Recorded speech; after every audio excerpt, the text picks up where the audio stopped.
महोदय जी का आगमन हो रहा है। आज हम सभी यहाँ एकत्रित हुए हैं अपने इस 17 दिवसीय व्याख्यानमाला के जिसका मुख्य विषय है भारतीय ज्ञान परंपरा में योग। योग के महत्व को तो हम सभी जानते हैं कि यह केवल एक व्यायाम नहीं बल्कि आत्मा और परमात्मा का मिलन है। हमारे ऋषि मुनियों ने इसे शरीर, मन और आत्मा की संपूर्ण साधना माना है। वेदों, उपनिषदों, गीता और पतंजलि योग सूत्रों में योग को मुक्ति का मार्ग बताया गया है। इस व्याख्यानमाला के माध्यम से हम योग के ऐतिहासिक, दार्शनिक, वैज्ञानिक और सामाजिक महत्व पर प्रकाश डालेंगे। मैं माननीय अतिथि महोदय से अनुरोध करती हूँ कि वो मंच की बाई ओर गुरु श्री गोरक्षनाथ जी, वाग्देवी माँ सरस्वती, माँ भारती एवं दाईं ओर हमारे युग पुरुष दिग्विजय नाथ जी महाराज एवं राष्ट्र संत ब्रह्मली महंत अवैधनाथ जी महाराज एवं हिंदुला सूर्य महाराणा प्रताप के चित्रों पर पुष्पांजलि अर्पित कर कार्यक्रम का शुभारंभ है।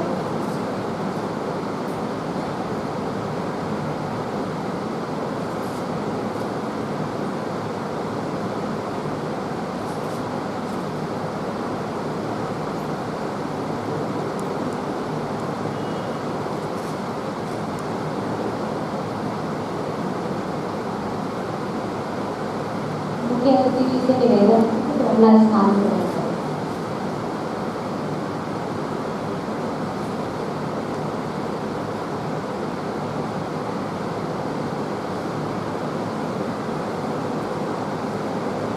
महाविद्यालय की छात्राओं को मैं आमंत्रित करती हूँ सरस्वती वंदना एवं स्वागत गीत से।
आप आए बड़ी उम्र है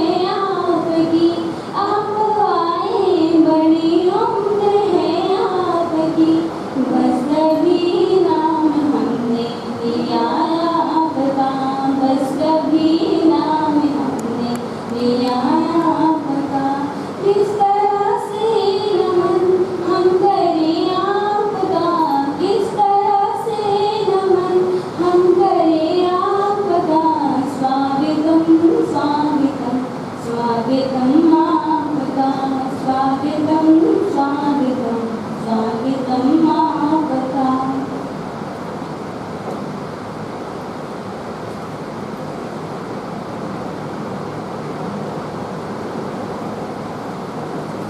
आज हम सभी राष्ट्र संग्राम के अवैधनाथ जी महाराज की 11वीं पुण्यतिथि के पावन स्मृति के में आयोजित इस 7 दिवसीय व्याख्यान माला के 6वें दिवस पर उपस्थित हुए हैं।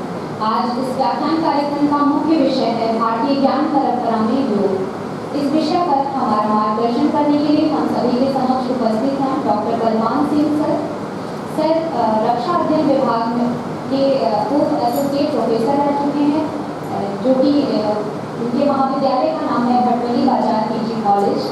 सर का विशेष योगदान कुछ ऐसा रहा है जैसे कि राष्ट्रीय सुरक्षा संबंधी लेखन में पंजाब के आतंकवाद पर आधारित पुस्तक का लेखन किया है सर ने, जिसका शीर्षक है पंजाब का भू स्मारक अध्ययन, और इस पुस्तक के लिए उन्हें रक्षा मंत्रालय भारत सरकार द्वारा पुरस्कृत भी किया गया है। राष्ट्रवादी चिंतन एवं लेखन हेतु गुरु गोरक्षनाथ मंदिर में तत्कालीन मानव संसाधन विकास राज्य मंत्री श्री रामशंकर कठेरिया द्वारा भी सर को सम्मानित किया गया है। सर के द्वारा अनेक राष्ट्रीय अंतर्राष्ट्रीय संगोष्ठियों में सहभागिता की गई है तथा 50 से अधिक शोध पत्र भी सर द्वारा प्रकाशित किए गए हैं। भारतीय आध्यात्म एवं योग विद्या का अनुभव युक्त ज्ञान पर व्याख्यान एवं शोध पत्र भी सर द्वारा प्रकाशित किए गए हैं। सर ने विभिन्न शहरों में संपूर्ण भारत में एवं भारत से बाहर भी कई सारे देशों में भ्रमण किया है।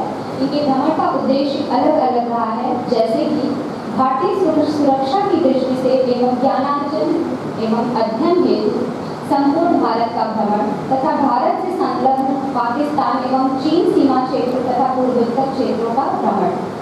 सुरक्षा की दृष्टि से महत्वपूर्ण भारत के पड़ोसी देशों पाकिस्तान, बांग्लादेश, श्रीलंका और नेपाल का भ्रमण एवं अध्ययन सर द्वारा किया गया है।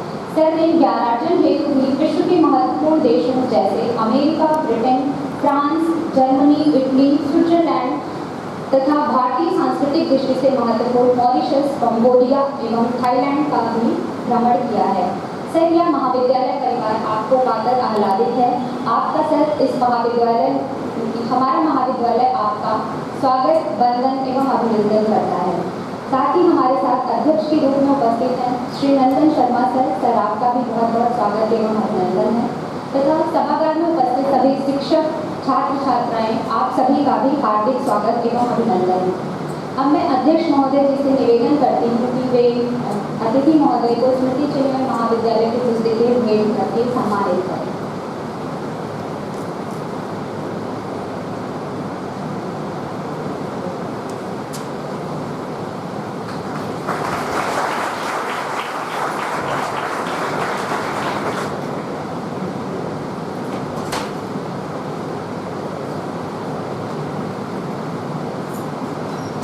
धन्यवाद सर। कार्यक्रम को आगे बढ़ाते हुए मैं महाविद्यालय की छात्रा अल्पना को बोध गीत के लिए आमंत्रित करती हूँ।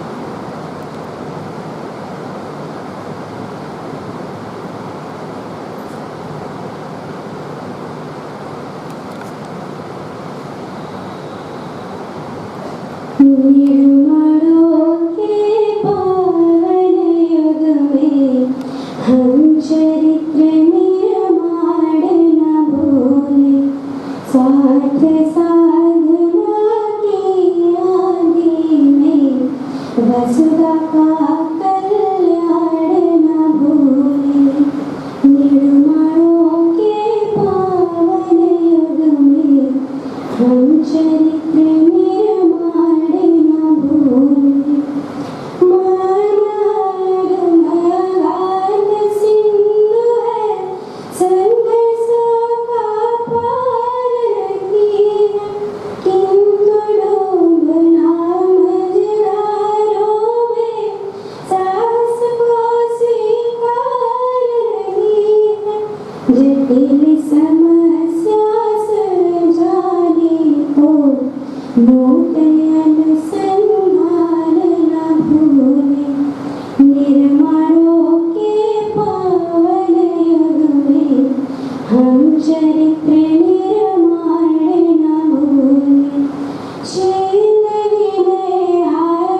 संस्कृति को मुनि की गरिमा में संस्कृति का सम्मान न भूले।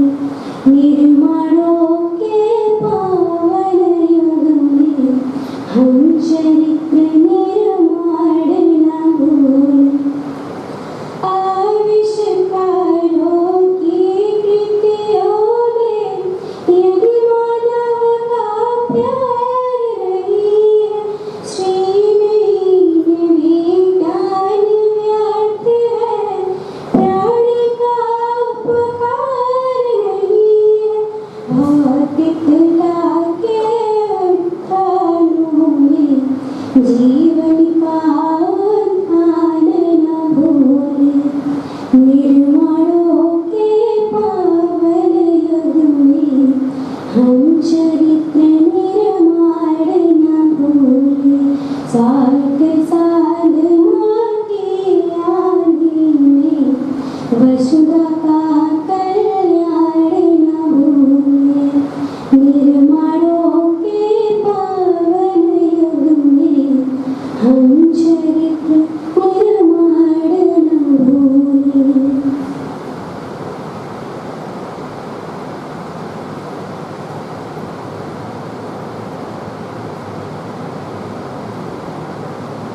कार्यक्रम की गरिमा को बढ़ाने हेतु मैं अपने अतिथि महोदय जी से आग्रह करती हूँ कि वे मंच पर आकर अपना प्रेरक विचार हम सभी के समक्ष प्रस्तुत करें।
आज के बहुत ही महत्वपूर्ण कार्यक्रम की अध्यक्षता कर रहे श्री मंगल शर्मा जी और इस कार्यक्रम का संचालन करने वाली बहन डॉक्टर अवंतिका पाठक जी, मेरे समक्ष बैठी हुई शिक्षक बहनें, शिक्षक बंधु, ये छात्र छात्राएँ और ये मेरे प्रिय आत्मा। आज का जो विषय है ये है भारतीय ज्ञान परंपरा में योग।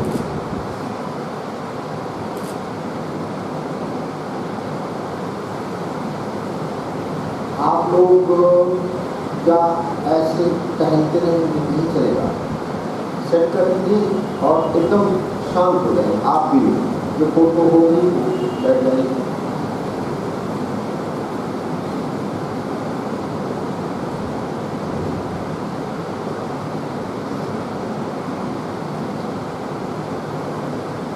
भारतीय ज्ञान परंपरा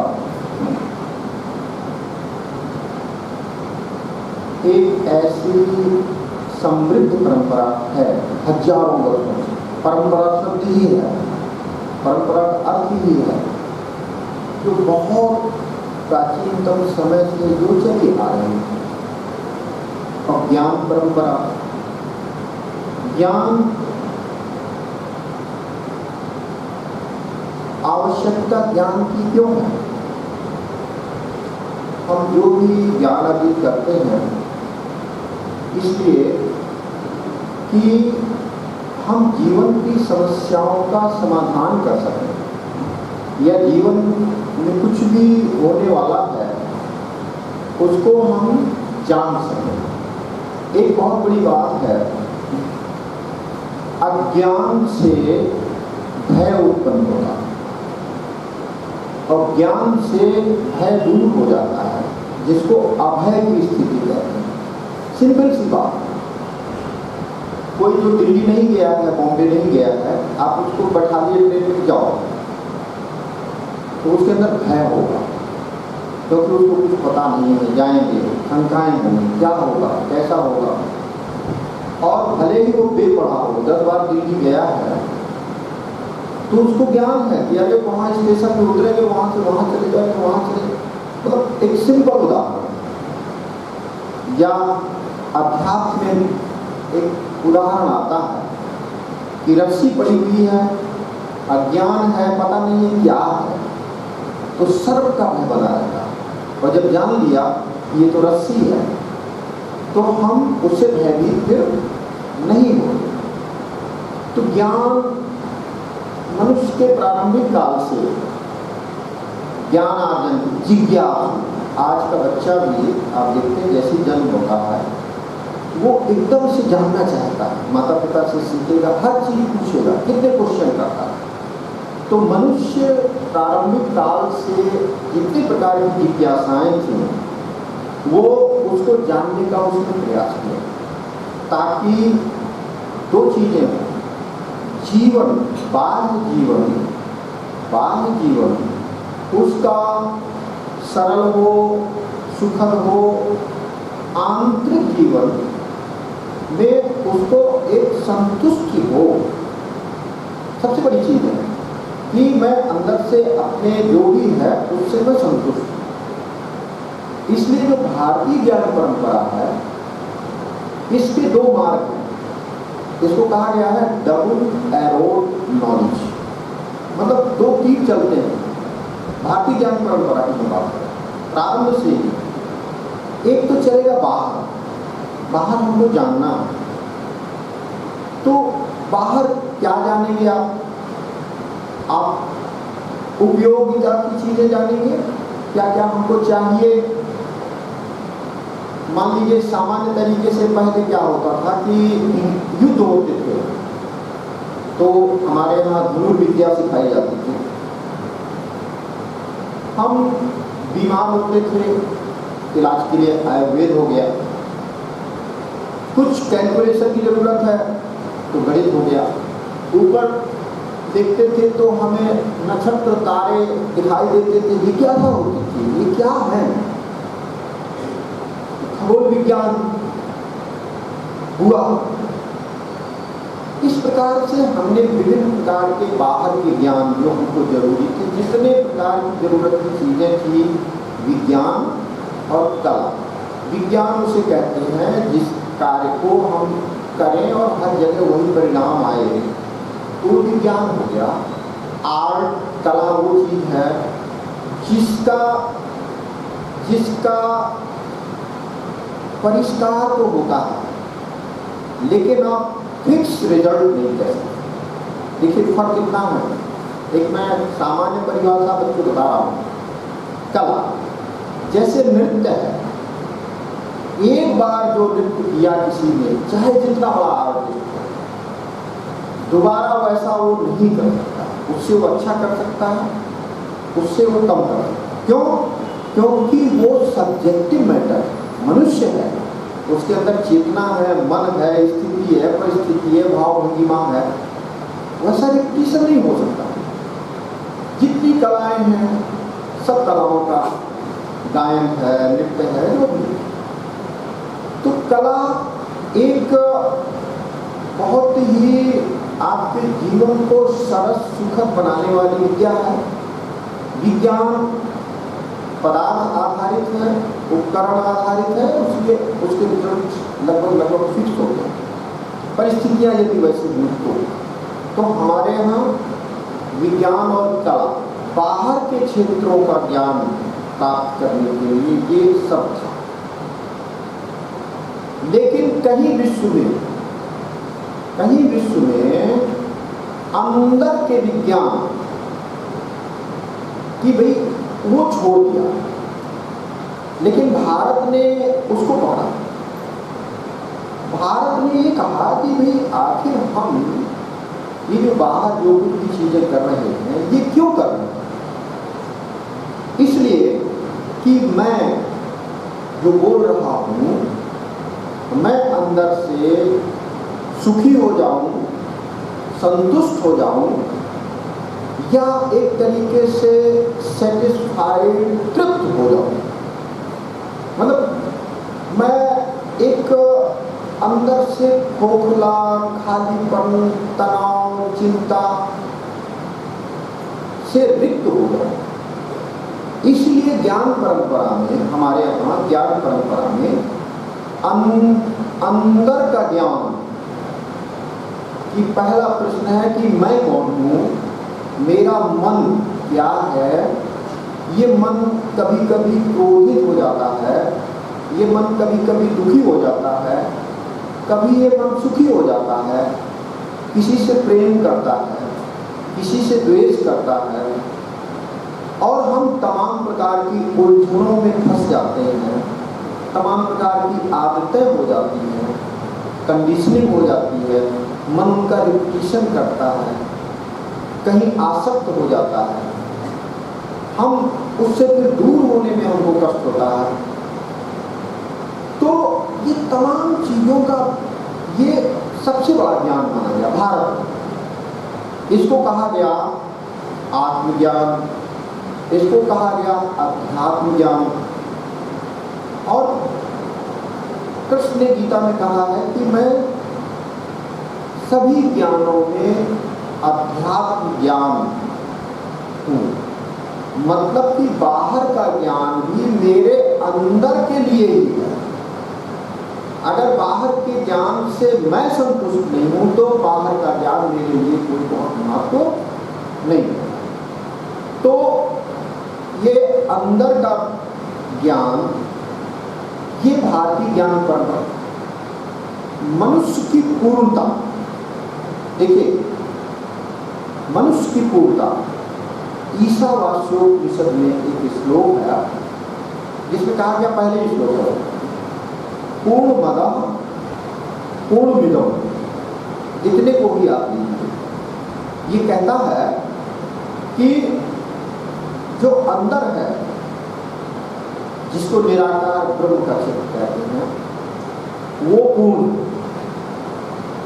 और जो बाहर है वो भी पूर्ण।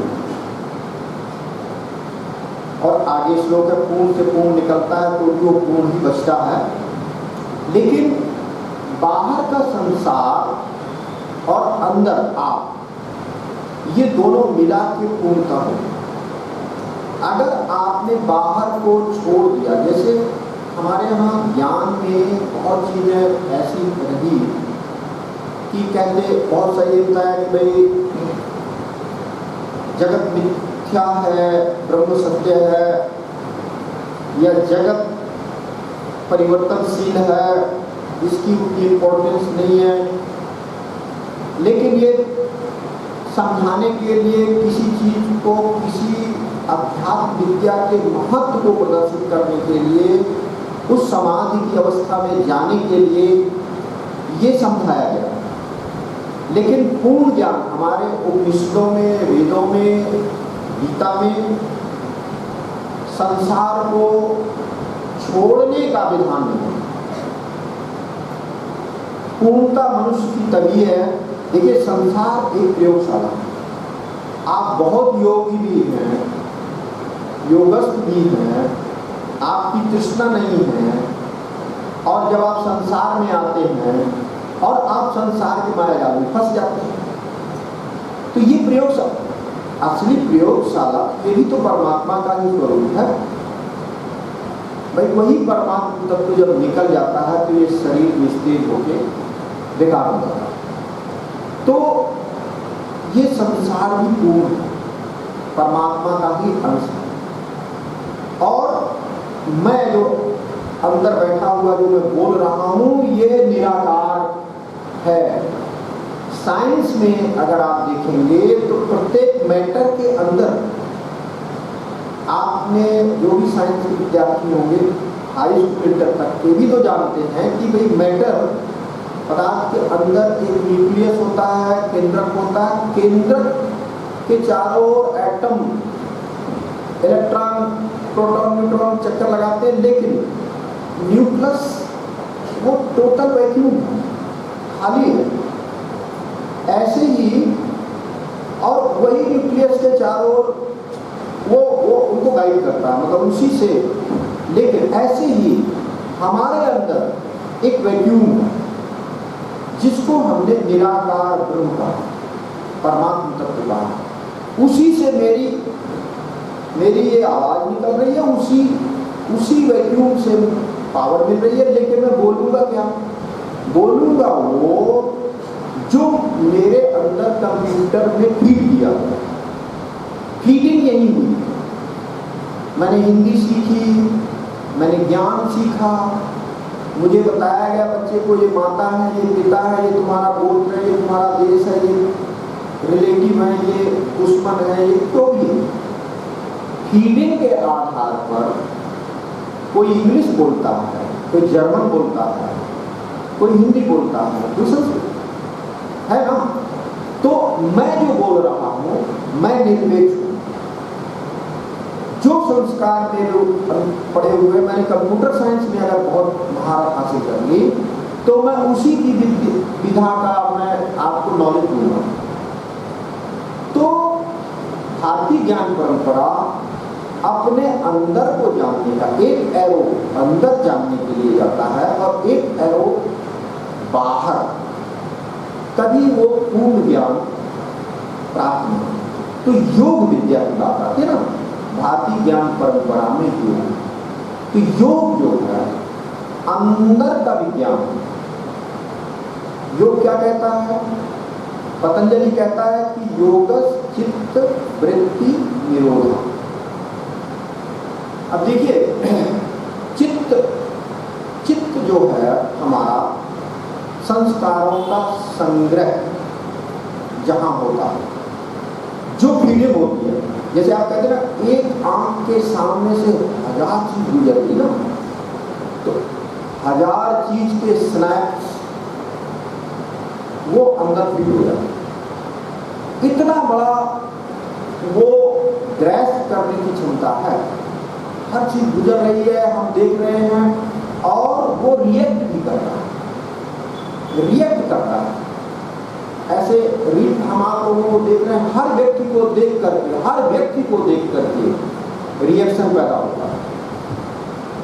आप प्रयोग करके देखिएगा, पेड़ को देखेंगे अलग रिएक्शन आएगा, पुरुष को देखेंगे अलग आएगा, स्त्री को देखेंगे अलग आएगा, मित्र को देखेंगे तो अलग आएगा, शत्रु को देखेंगे आएगा ना, एक एक रिएक्शन। इसको कहते हैं कि अध्यात्म, मतलब स्व का अध्ययन।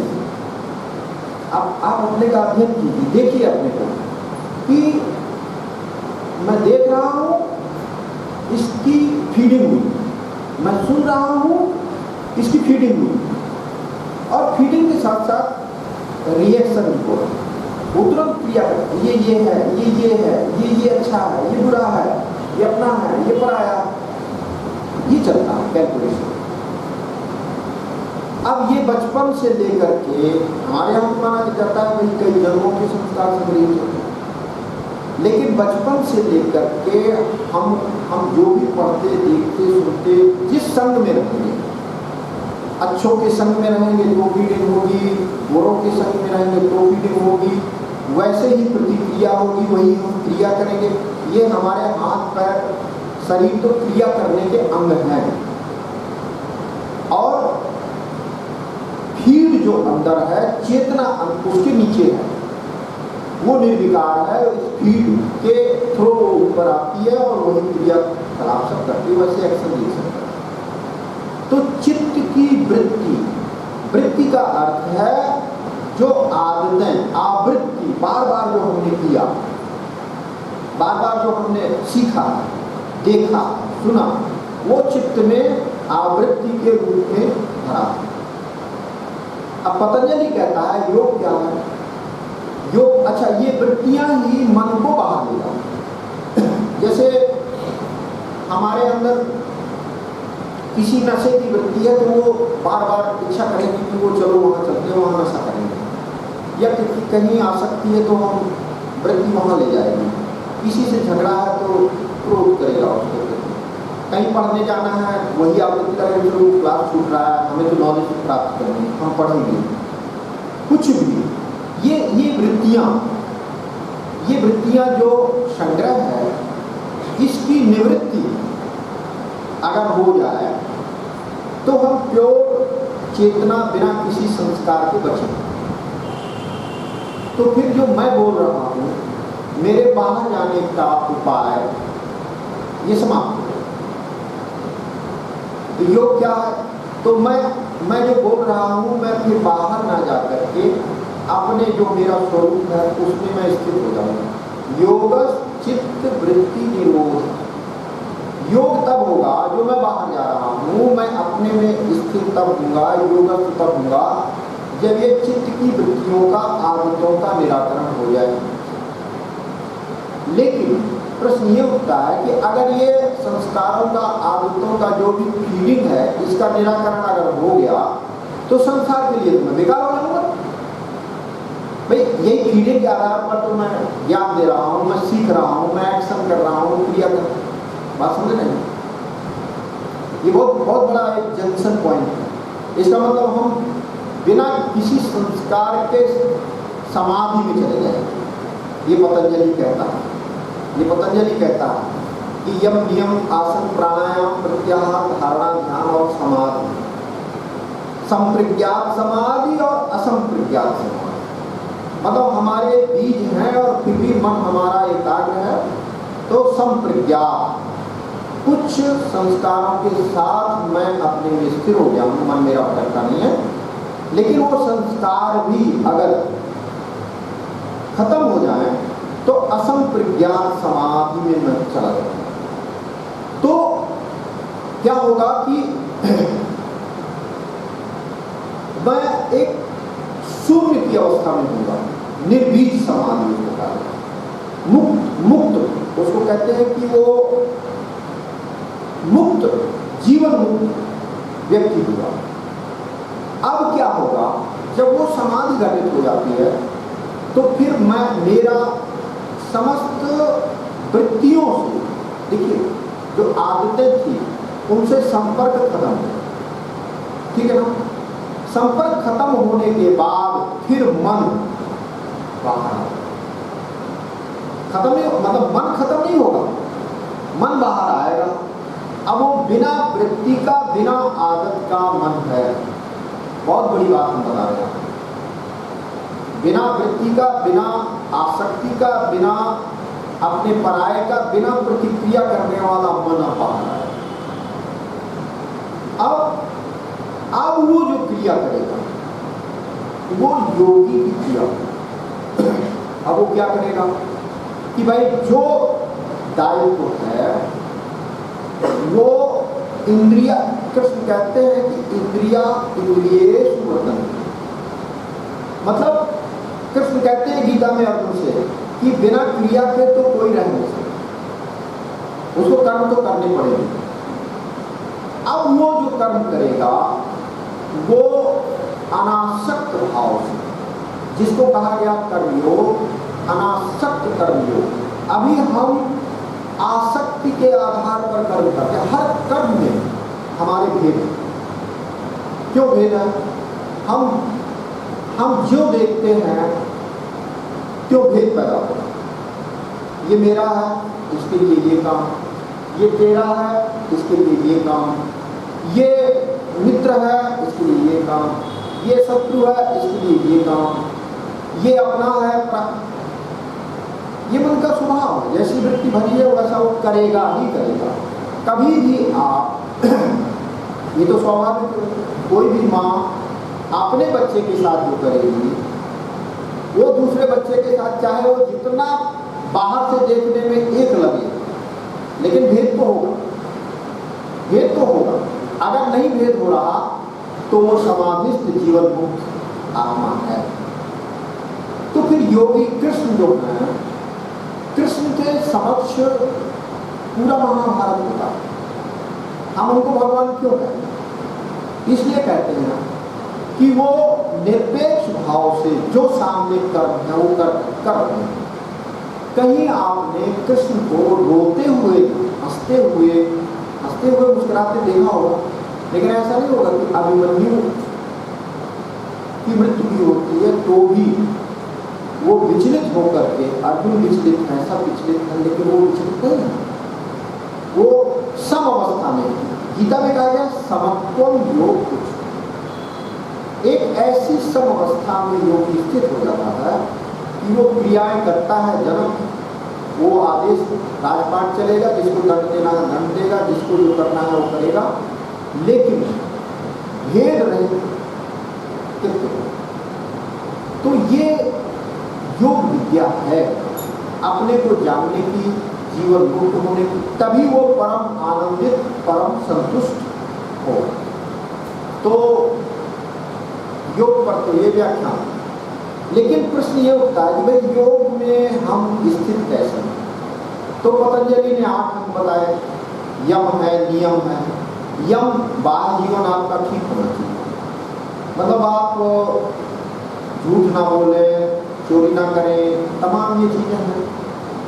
फिर नियम आपका व्यक्तिगत जीवन, आप नहाएं धोएं, तप करें, स्वाध्याय करें, और आसन पूरे शरीर को स्वस्थ रखने का। और प्राणायाम प्राणवायु को मैक्सिमम अपने अंदर, जो विज्ञान भी कहता है कि फेफड़ों से प्राणवायु जाती है और उतना ब्लड आपका प्योर होता है। और प्रत्याहार का अर्थ है कि बाहर भटकते हुए मन को वापस अपने अंदर लाना। और धारणा क्या है? किसी एक चीज में मन को लगाना और उसी पर कंटिन्यूअस, कोई और विषय ना, ध्यानम निर्विषयम मना, कोई अन्य विषय ना रहे तो वो ध्यान है।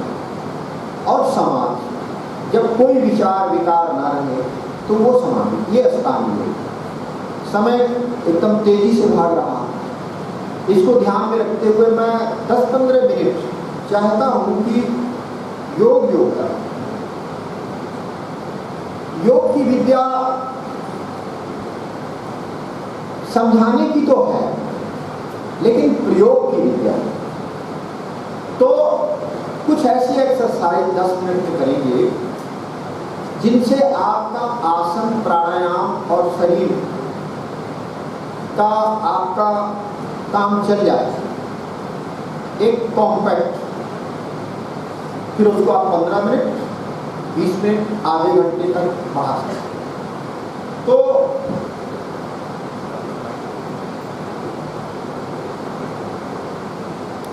कैसे सुनाई देगा वो लगेगा, टाइम बहुत भाग रहा।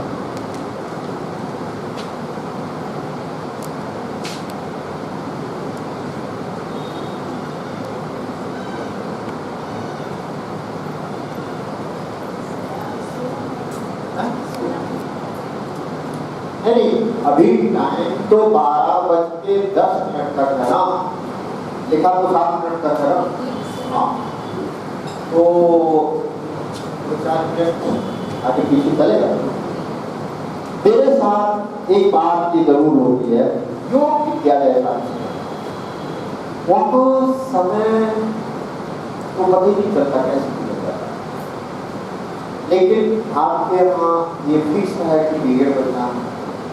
तो मेरी कोशिश यही हुई, समझाया ना जाए वो भी ठीक नहीं, कुछ सिखाया ना जाए वो भी अपने, तो इसको ध्यान में रखें। देखो बच्चों, आप लोग जितनी चीजें एक्सरसाइज में बता रहा हूँ, अगर आप इतना करते हैं तो आसन और प्राणायाम दोनों का काम हो जाएगा। और शरीर आपका फ्लेक्सिबल होना है ना। अगर आप भविष्य में स्वस्थ रहना चाहते हैं तो अभी से आप जीवन में एक तो आपकी श्वास की एक्सरसाइज ये पूरा खुला होगा और दूसरी एक्सरसाइज शरीर का पूरा अंग आपके जाम नहीं कहीं पर। तो एक छोटी सी एक्सरसाइज है कि आप इसका वीडियो बना लीजिएगा और सबको भेज दीजिएगा तो सबको लाभ हो जाएगा, ठीक है। ऐसे आप जितना आप फैला सकते हैं पैर आगे कीजिए ऐसे, और एक सहारा ऐसे अपने उसका ले लीजिए बिस्तर का, और ऐसे 1 2 और गिनती से करना ऐसे 3 4 5 6 7 8 9 10 11 12 13 14 15। अब ये 25 30 तो करना है। अब मैं जल्दी करूंगा नहीं तो फिर टाइम। फिर ये दूसरे पैर ऐसे फैलाइए और ये पूरा पूरा आप देखिए कितना ये कमर झुक गई, ये जितना फिसलता जा रहा है क्योंकि यहाँ हाथ से सहारा ये है ना। और ये पूरी कमर आपकी 2 3 4 5 6 7 8 9 10 11 12 13 14 15। अब ये आपकी यहाँ की जितने प्रकार की आपकी जिसको क्या साइकी का ये कभी नहीं होगा अगर आप डेली करेंगे, है ना। अब इसके बाद कमर की एक्सरसाइज बहुत जरूरी है। सबसे बड़ी प्रॉब्लम यहाँ जो नर्वस सिस्टम है ये आपका खुला होगा। इसके लिए आप ऐसे कमर को घुमाइए। पहले तो ऐसे कीजिए 1 2 3 4 5 6 7 8 9 10 11 12 13 14 15 ऐसे कम से कम 25 30। अब ये कमर की फ्लेक्सिबिलिटी आदि बीमारियों का निदान है। अब ये ऐसे 1 2 3 4 5 6 7 8 9 10 11 12 13 14 15। ठीक, फिर ऐसे 1 2 3 4 5 6 7 8 9 10। फिर यूं 1 2 3 4 5 6 7 8 9। अब ये आपके इस पोर्शन की नसों का हो गया, इसको बढ़ा देना सबको करना। अब देखिए यहाँ का काम हुआ, अब हाथ ये इसको ये दर्द हाथ दर्द ये शोल्डर को ये जाम हो जाती है, सबका इलाज इन एक्सरसाइजों में। अब आपको ये करना है 1 2 3 4 5 6 7 8 9 10 11 12 13 14 15 16 17 18 20 30। ठीक, अब इसके बाद ये 1 2 3 4 ऐसे ये पूरा खड़ा होना है। अभी लोग करेंगे तो बहुत लोग का ऐसे नहीं खड़ा होगा। 7 8 9 10। अब इसको ऐसे ऐसे कर रहे हैं, फिर ऐसे कर लिया और इतना ट्विल्ट कर लीजिए, फिर ऐसे उठने से ही यहाँ का नसों का दूसरा हिस्सा होगा ऐसे। ठीक, अच्छा, फिर इसके बाद ये आपका जो है ये मूवमेंट ये बहुत जरूरी है। जिसको फिजियोथेरेपी ऐसे दीवार के सहारे करके ऐसे कराते हैं, आप शुरू से करते रहिए, ये पूरा कर 1 2 3 4 5 6 7 8 9 10। फिर ऐसे 1 2 3 4 5 6 7 8 9 10। फिर यहाँ 1 2 3 4 5 6 7 8 9 10। फिर ऐसे 1 2 3 4 5 6 7 8 9 10।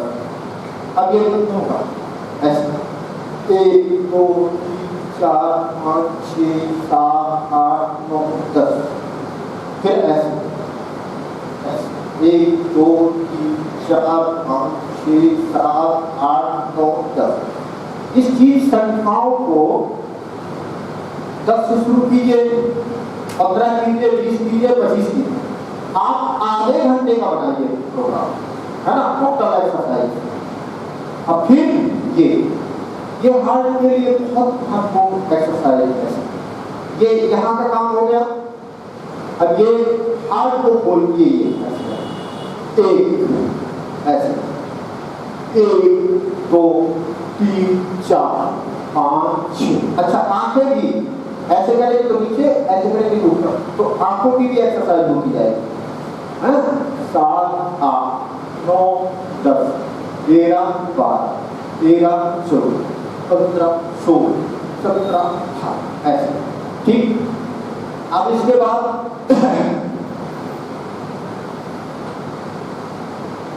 ऐसे ऐसे फैलाइए, ऐसे 1 2 3 4 5 6 7 8 9 10 11 12 13 14 15 16 17 18 19 20 21 22 ऐसे। फिर इसके बाद इसमें अब 2 प्राणायाम जुड़ते हैं। एक, आपको बिल्कुल सीधे हाथ कीजिए, पंजों से नए बच्चे जंप कर सकते हैं, हल्की जंप। और जो सीनियर लोग हैं या महिलाएं हैं, ये केवल पंजे थोड़े ऊपर करें और मुंह से श्वास को बाहर फेंकें। इससे मुंह से श्वास को बाहर फेंकना, ऐसे देखिएगा, ऐसे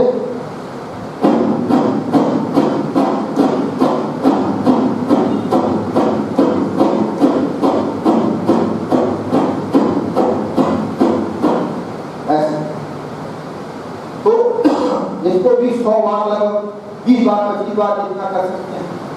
तो इससे ये ऐसे ये आपके चेहरे की एक्सरसाइज और ये इसको शीतकालीन प्राणायाम कहते हैं। मुंह से बाहर मुंह की दुर्गंध, तमाम प्रॉब्लम्स को दूर करता है। अब इसके बाद भस्त्रिका प्राणायाम जुड़ा हुआ, मतलब तेज तेज श्वास। अब इसमें ऐसे ऐसे देखेंगे,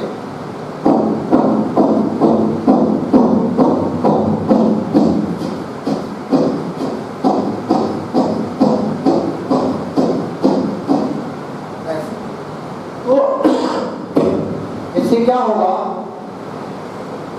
कि ये तेज तेज से आपके फेफड़े फैलेंगे और इससे आपका ऑक्सीजन कंजम्पशन बढ़ेगा और एकदम स्फूर्ति की अलर्टनेस रहेगी आपके शरीर में। अब इसके बाद इसमें बैठ जाते हैं। अब ये देखिए, ऐसे ऐसे हाथ पीछे कीजिए, ये ऐसे करो। अब आप ये ऐसे करना, 1 2 3 4 5 6 7 8 9 10 11 12 13 14 15 16 17 18 19 20। ठीक, फिर इन हाथों को ऐसे पीछे को कर दें और ऐसे 1 2 3 4 5 6 7 8 9 10 11 12 13 14 15, 16, 17, 18, 19, 20। इससे घुटनों की एक्सरसाइज भी हो रही है, कंधों की एक्सरसाइज भी हो रही है ना। फिर इसके बाद अच्छा, जिन लोगों को भी कब्ज रहती है या पेट साफ नहीं होता है, इसी में जब आप सुबह उठिए तो जैसे हम सोते हैं तो हवाला मान लो चाहे करवट से सोए या सीधे सोए, उसी समय आपको ऐसे हो जाना सुबह सबको। और ये जो है ऐसे आपको ऐसे लगा लेना है, ठीक है ना। और ये पैरों की एक्सरसाइज घुटनों की भी होगी और पेट की भी होगी और पेट साफ भी होगा आपका। तो ऐसे, और पेट अगर थोड़ा बढ़ा है उसकी चर्बी भी कम हो। तो ये आपको 1, 2, 3, 4, 5, 6, 7, 8, 9, 10, 11, 12, 13, 14, 15, 16 ऐसे 100 टाइम ये घुटनों का रामबाण पेट के लिए ठीक सुबह उठते हैं। फिर उसी समय ऐसे आप ऐसे ये इसको भुजंगासन कहते हैं, है ना। जागते समय ही 2-3 मिनट 5 मिनट लगता है, आप 5 मिनट कम से कम ऐसे। फिर ऐसे थोड़ा रेस्ट किया, फिर ऐसे,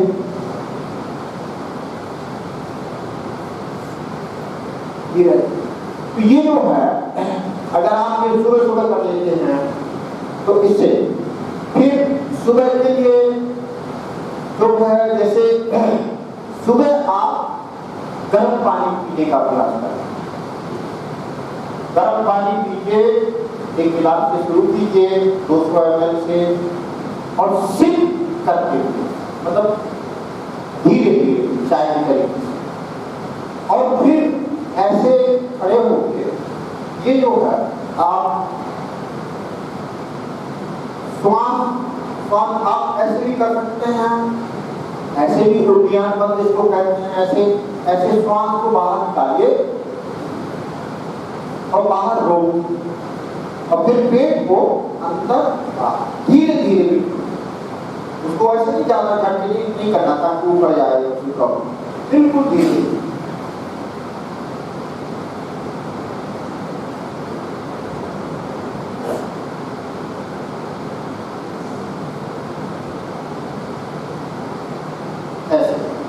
कब्ज वालों के लिए बता रहा हूं, और कब्ज वालों के लिए पानी पी लीजिए, ये पीजिए।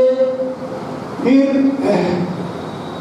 ये ऐसी पट्टी हो जहां भी, इसमें आप थोड़ा पैर को रखिए, ऐसे ऐसे ऐसे ऐसे करिए, ऐसे ऐसे, फिर ऐसे ऐसे करिए,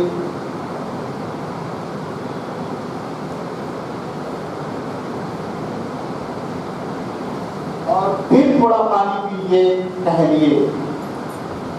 मैंने जिंदगी में, मेरी उम्र 65 ईयर पूरी हो, 66 ईयर स्टार्ट हो, जीवन में आज तक मैं केवल एक टाइम मॉर्निंग में ब्रश निकाला, इतना मैं आधा घंटा 20 मिनट करता हूँ, पूरा पेट साफ। दोबारा फिर कभी इच्छा नहीं हुई बचपन से।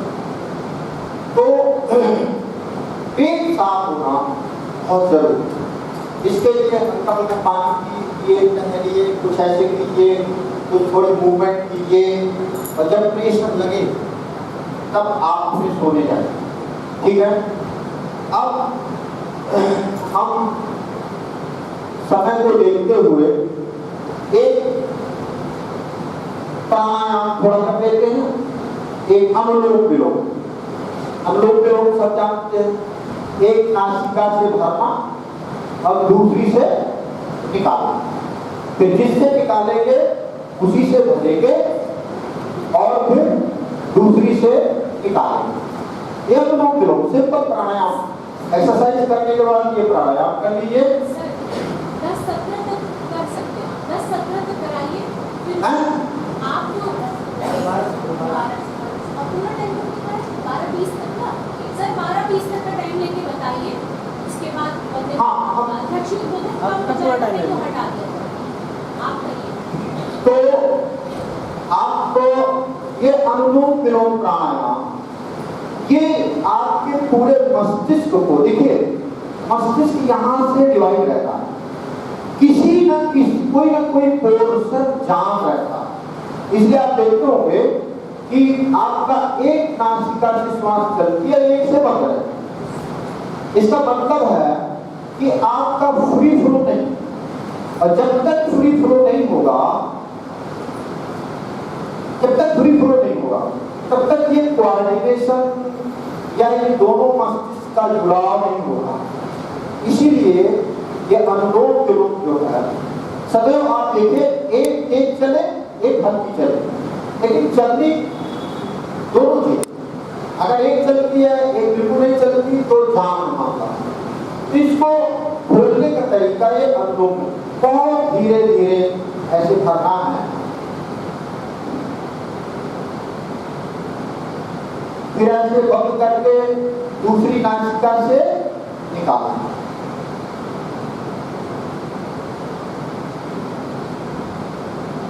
फिर इस नासिका से भरना है और फिर इससे निकालना।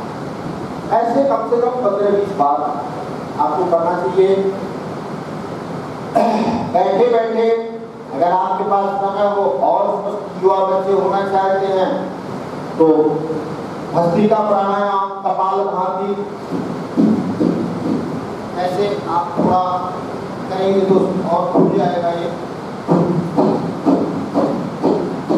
नाभि ऊपर नीचे होगी, ऐसे ये झटका यहाँ लगना चाहिए, ऐसे, ठीक है।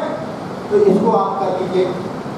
अब हम ध्यान जो है, एक तो मैंने पिछले साल आपको बताया था, जिसको मैंने नाम दिया था, मतलब था वो विपश्यना ध्यान, श्वासों पर ध्यान करना। तो श्वास जो है, श्वास बिना किसी भी धर्म, संप्रदाय, मंत्र किसी से जुड़ा नहीं, मनुष्य है तो श्वास उसकी है। और सबसे सरल ध्यान श्वास पर ध्यान करें। आपकी श्वास को बदलना नहीं, ये आप ध्यान रखिए। ना तेज करना है ना धीमा करना, उसके साथ वो मत करिए। और आप बैठ जाइए, शरीर को शिथिल छोड़ दीजिए और वो बंद रखिए। नासिका से आती जाती हुई श्वास पर केवल मन को लगा देना, ये जैसी आए। और श्वास फिर जैसी ध्यान करेंगे धीरे धीरे धीरे श्वास धीमी होती जाएगी। श्वास का धीमा होना मन के शांत होने की निशानी। आप देखते हैं जब क्रोध होते हैं तो बड़ी तेज श्वास चलती है, और जैसे जैसे शांत होंगे वैसे वैसे आपकी श्वास धीमी होती जाएगी। इसका और जितना आप शांत होंगे, आप ये मान लीजिए शांत होना आपका जो ये पूरा जो शरीर है ना, ये टोटल मन से चलता है। जब मन शांत होता है तो हार्ट पर प्रेशर मिनिमम होता है, हार्ट बीट आपकी धीमी होती है। ये ब्रीथ रेट धीमा होगा, हार्ट बीट धीमी होगी, ब्रेथ वेट कोहेरेंस, यहाँ तमाम प्रकार की अल्फा बीटा थीटा जो जैसे हार्ट की नाप होती है, इलेक्ट्रोकार्डियोग्राफ से देखते ना, बड़ा ऊंचा नीचा जाना रहे उनका बहुत डिस्टर्ब है हार्ट, जल्दी से इसको दिखाओ। और जब शांत होता है तो बहुत ही उसकी नाप है। ऐसे ही जब चिंता में व्यक्ति होता है, टेंशन में हर समय रहता है, तो उसके ब्रेन की वेव इलेक्ट्रोएन्सेफेलोग्राफी होता है, ऐसे लगा दिया जाता है और वो बता देता है कि हैवी टेंशन में होने से उसका हार्ट प्रभावित होगा।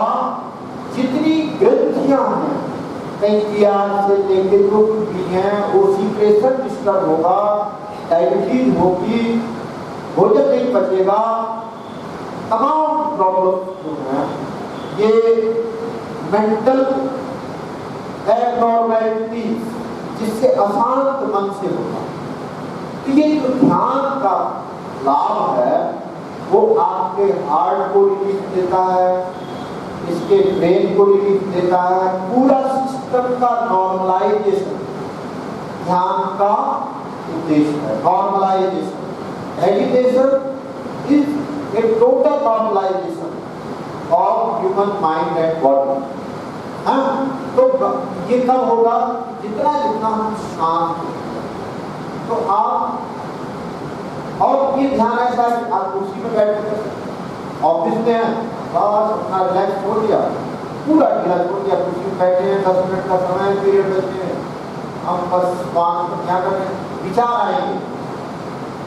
तो विचार को बहुत अच्छी परिभाषा दी है कि जैसे हम अपनी गाड़ी चलाते हैं और बगल में एक गाड़ी चल रही है तो दूसरी गाड़ी पर ध्यान नहीं देते, हम अपनी गाड़ी। तो आप बस विचार आएंगे, अच्छे आए बुरे आए, बस ये कहते जाइए विचार आए, और फिर हम श्वास पर जैसी जैसी श्वास चले, हल्की चले, चले, लगाए रहे, विचार आ गए तो कोई प्रॉब्लम नहीं है, टेंशन नहीं लेना है कि विचार क्यों आ गए, विचार आना तो ठीक नहीं है, ऐसा कुछ नहीं, आ गए तो आ गए, वो मेरे विचार हैं। और जब ज्यादा कोई किसी से झगड़ा हुआ है, विवाद तो विचार तो आएंगे, तो वो आए फिर भी हमें अपना श्वास को धीरे धीरे विचार हमके होते जाएंगे, हमके होते जाएंगे, श्वास पर आपका ध्यान लगने लगेगा। तो ऐसे 2 मिनट आप ध्यान कीजिए, कम से कम 3 मिनट समय को देखते हुए पूरे शरीर को आप ढीला छोड़ दें। बैठ जाइए आराम से, कुर्सी में बैठे हैं तो एकदम शरीर को रिलैक्स छोड़ दीजिए, रिलैक्स छोड़ दीजिए। धीरे से आप अपनी आंखें बंद कर दीजिए, पलक बिल्कुल धीरे से आप बंद कीजिए।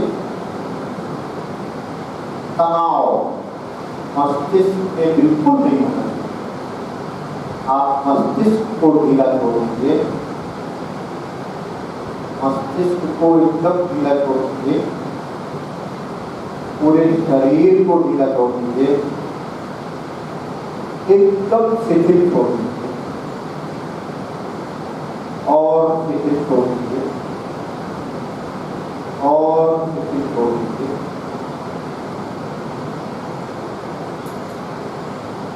अब आप नासिका के छिद्रों से श्वास बाहर आ रही है, भीतर जा रही है, तब उसको देखना है। बहुत ज्यादा मन को टेंशन करके एकाग्रता नहीं करनी है, मन पूरा रिलैक्स रहे, हल्का सा ध्यान श्वास रखना, हल्का सा ध्यान। और मन अगर छूट भी जाता है श्वास से तो बिल्कुल परवाह नहीं, विचार में चला गया तो भी ठीक है। हाँ, ये मानना है कि जैसे ही ध्यान आ जाए आपको कि विचार में तो पुनः श्वास पर हमको आ जाए।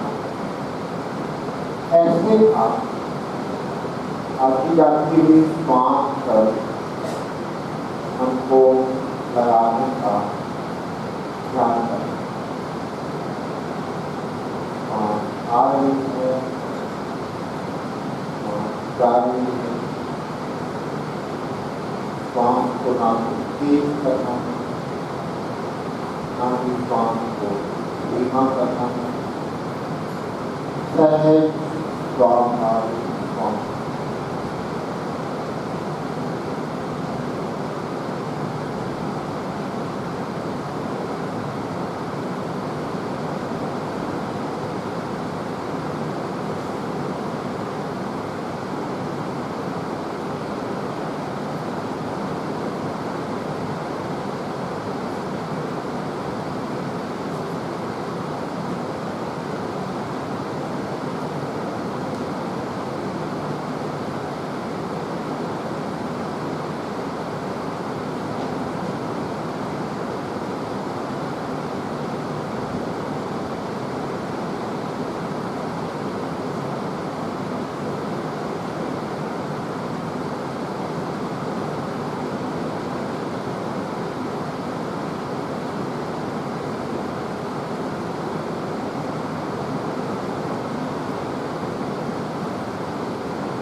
धीरे से आप अपनी आंखें खोलें।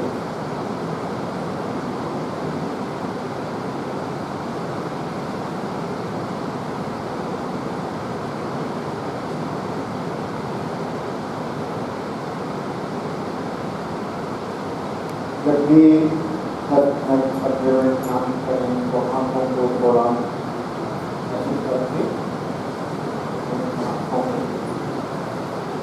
लगा देना है और इस ध्यान को आप सोने से पहले 5 मिनट 10 मिनट कीजिए और सो जाइए।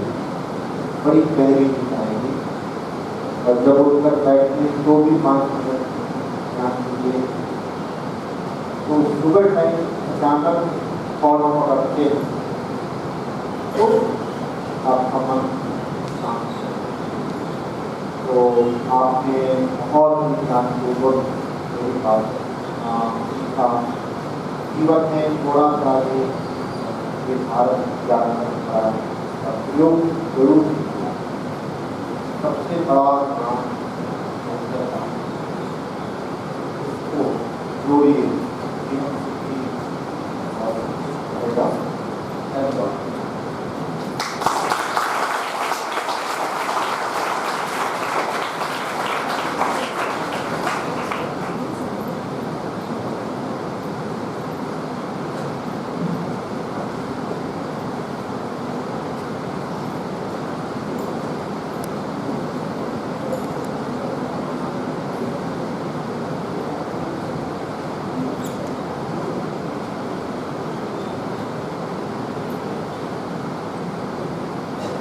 आपके प्रेरणादायी और ज्ञानवर्धक विचारों के लिए बहुत बहुत धन्यवाद सर।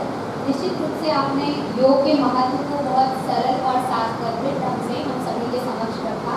सर हमारा आपसे ये अनुरोध है कि जब भी कभी भविष्य में हमारे महाविद्यालय को आपकी आवश्यकता हो तो अपना सानिध्य सर हमसे बनाए रखें। बहुत बहुत धन्यवाद सर। वंदे मातरम के लिए महाविद्यालय की छात्रा।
गुना